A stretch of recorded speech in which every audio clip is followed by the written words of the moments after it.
Silakan duduk. Shalom Bapak Ibu, anak-anak sekalian. Bolehkah dengan senyum saudara memberi salam kanan kiri muka belakang, katakan damai sejahtera bagimu untuk berbagi sukacita di hari Minggu, hari Tuhan ini. Senyum dong, ini kan harinya Tuhan, hari sukacita.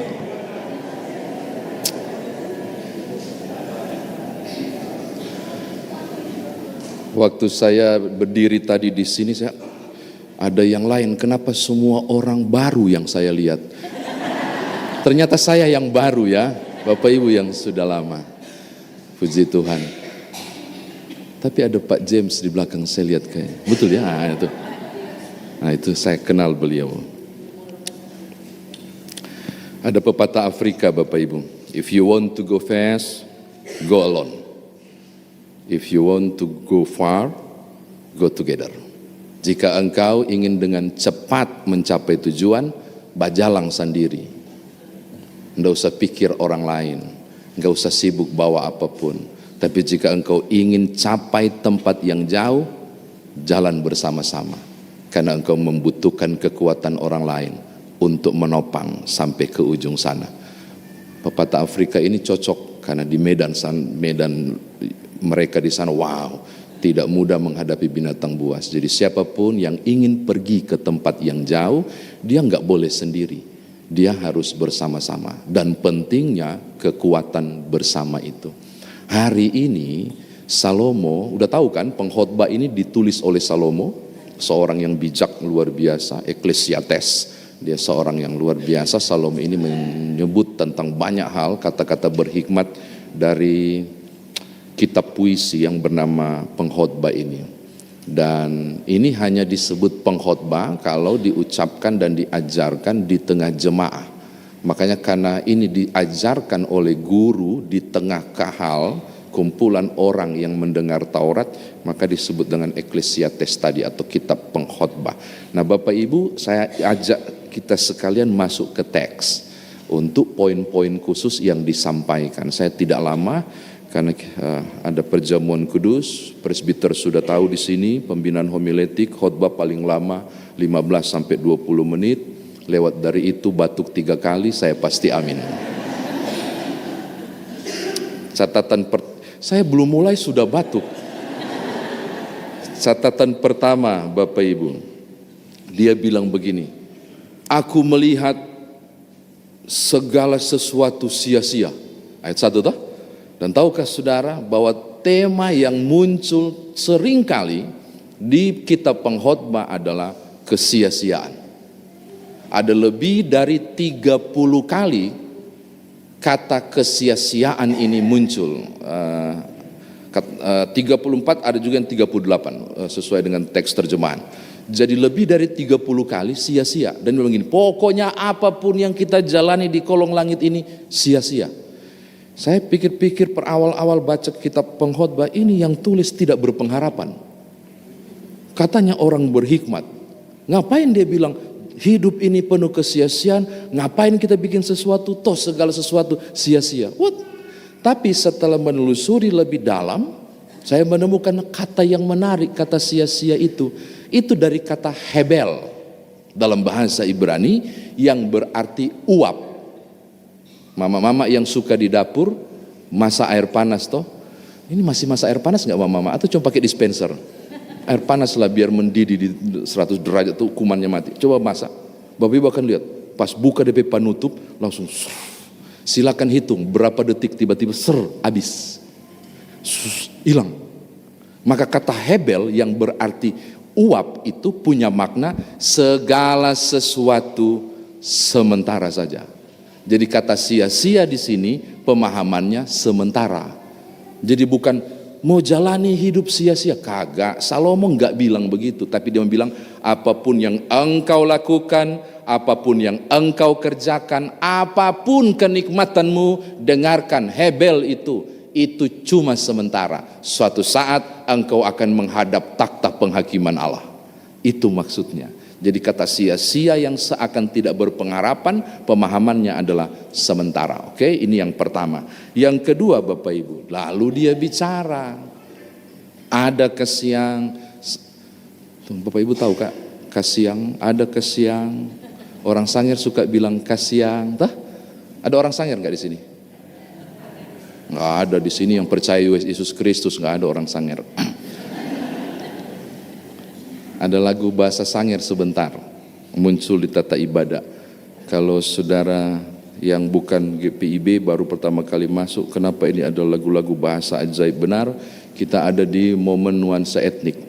Lalu kalau ada orang GPIB asli mengatakan kenapa ibadah hari ini liturginya aneh-aneh, oh, ya memang tidak biasa. Kita lagi menggunakan gereja Kristen Protestan Simalungun, makanya enggak persis seperti. Sampai di mana saya tadi? Orang Sangir.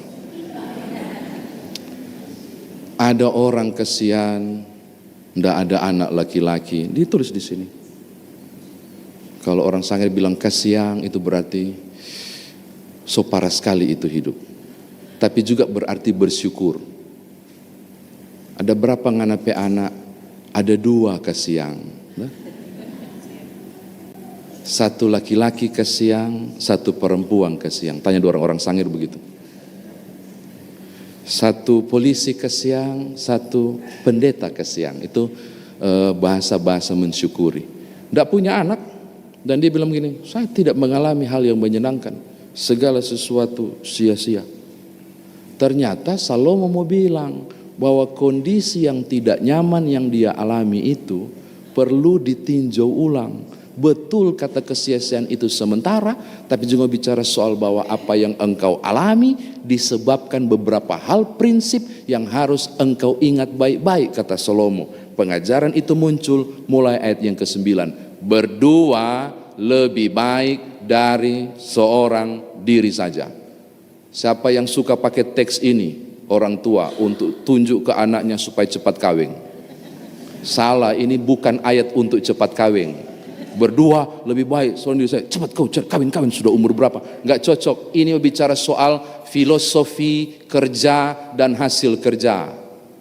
Maka kalau orang bekerja berdua bersama-sama, dia bisa bikin cepat selesai, upahnya dapat. Lihat ayat 9 dan 10. Jika kalau dia berdua bersama-sama bekerja, kalau cepat selesai, maka cepat terima job yang baru.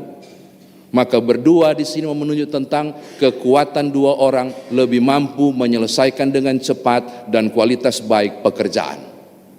Itu poin pertama. Pengkhotbah bilang, lalu kemudian kalau engkau berdua, salah satu jatuh, 1 akan angkat. Berdua berbicara soal survive, bahwa perjalanan hidup tidak mudah, engkau butuh orang lain. Maka kalau engkau berdua, 1 alami kesusahan, jangan khawatir, 1 akan menopang. Tapi kalau engkau sendiri, engkau akan jatuh sendiri. Ini bicara soal kemampuan untuk selamat. Bahkan ayat 11 dan 12 bicara soal kemampuan untuk bertahan. Kalau sendiri hadapi masalah tidak kuat, tapi kalau berdua paling tidak mengutarakan isi hati, bebannya menjadi ringan. Orang yang mendampingi memberikan advice jalan keluar, maka orang itu akan terus bertahan menghadapi tantangan hidup. Lalu pertanyaan lebih jauh, mengapa berdua begitu penting? Ternyata Bapak Ibu ketika saya periksa stylenya Tuhan Yesus, kita menemukan juga hal yang menarik. Waktu Tuhan Yesus mengutus 70 murid, dia bilang begini, jalanlah kalian berdua-dua. Ternyata dua-dua itu adalah kekuatan. Sendiri oke, tapi kurang kuat. Kita butuh partner untuk menopang. Saudara pernah membaca Markus pasal 2 tentang Tuhan Yesus menyembuhkan orang lumpuh. Baru ada yang kasih turun begini dari atap. Saudara pernah baca di Markus pasal 2? Lalu apa yang dilihat oleh Tuhan Yesus ketika itu yang sakit sudah mulai turun? Alkitab menyebut istilah yang menarik loh, ten pistein dalam bahasa Yunani, iman mereka. Yesus nggak lihat begini, wow iman si lumpuh, hampir jatuh ngana tetap bertahan. Kagak. Kata pistein berarti iman mereka, jamak. Berarti imannya siapa? 4 orang itu kesiang yang awas kiri kanan awas. Kerjasama mereka yang luar biasa, kebersamaan yang hebat. Ternyata melalui kerjasama yang luar biasa, lebih dari 1 orang yang bekerja sama, mujizat terjadi. Kalau saudara lihat style Tuhan Yesus, kita menemukan bahwa melalui kerjasama kuasa Allah bisa bekerja. Jadi ternyata berdua itu lebih penting daripada sendiri. Atau silakan rujuk Matius 18 ayat 19. Ada yang sudah pernah tahu nggak itu? Itu bagus banget. Jika dua orang sepakat meminta apapun, maka permintaan itu akan dikabulkan oleh Bapakku di sorga. Saudara butuh dukungan orang lain untuk berdoa. Makanya ada pesafaat-pesafaat yang Tuhan hadirkan. Dan saudara titip pokok doa kepada mereka itu.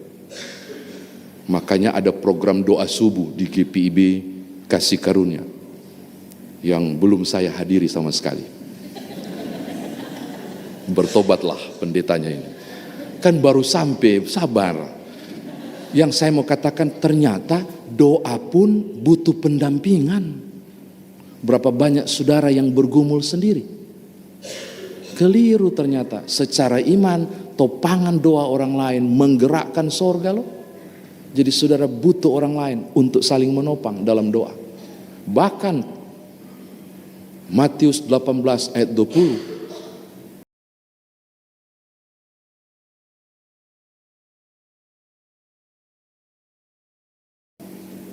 Saya yakin beliau benar-benar batuk, bukan kode bahwa saya harus amin. Ya, memang lagi kurang enak badannya. Saya sudah sampai di mana kesian. Matius 18 ayat 20 bahkan lebih dahsyat, bilang begini. 2 atau 3 orang berkumpul dalam namaku, di situ aku ada. Mau bicara soal apa? Kebersamaan yang saling mengikat, baku-baku sayang, baku-baku baik, kehadiran dan hadirat Allah bisa hadir. Jadi ini tidak bicara bukan cuma soal jumlah, dengarkan, tapi ini bicara soal kualitas hubungan.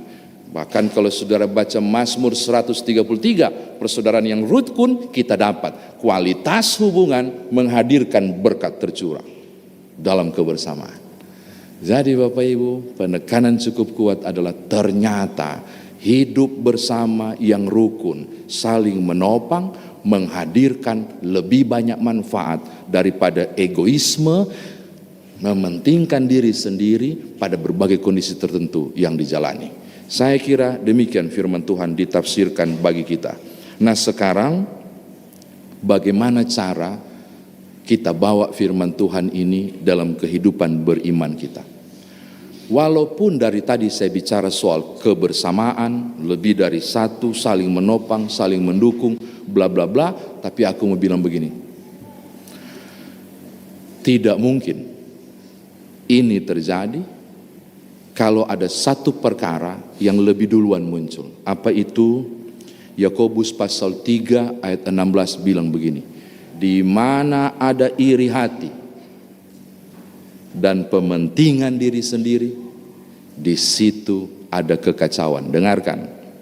Di mana ada iri hati dan pementingan diri sendiri, di situ ada kekacauan dan berupa-rupa perbuatan jahat. Aku mau bilang, walaupun bagus kesian si pengkhotbah ini bilang berdua lebih baik dari seorang diri saja, hal penting yang saudara selesaikan bukan soal berdua atau sendiri. Berdua atau sendiri akan tercapai kalau tidak ada iri hati. Maka yang perlu dilakukan oleh kita sekalian adalah stop, berhenti iri hati. Begitu. Pendeta Yandi bilang begini, orang lain yang beli kulkas, ngana yang kedinginan di rumah.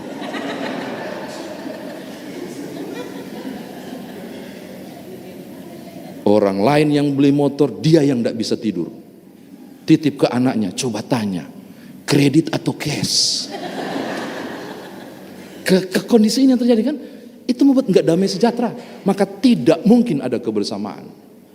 Poin pertama untuk saudara bawa pulang, jangan dulu bicara soal kebersamaan 2 atau 3 atau 4. Bicara soal kesediaan saudara untuk belajar rendah hati, menerima kelebihan orang lain ataupun kekurangan. Pada kondisi ini kita bisa maju bersama-sama. Amin. Terakhir yang kedua, karena sudah ada kode batuk tadi, saya sudah menutup untuk mengatakan hal penting kepada Bapak Ibu.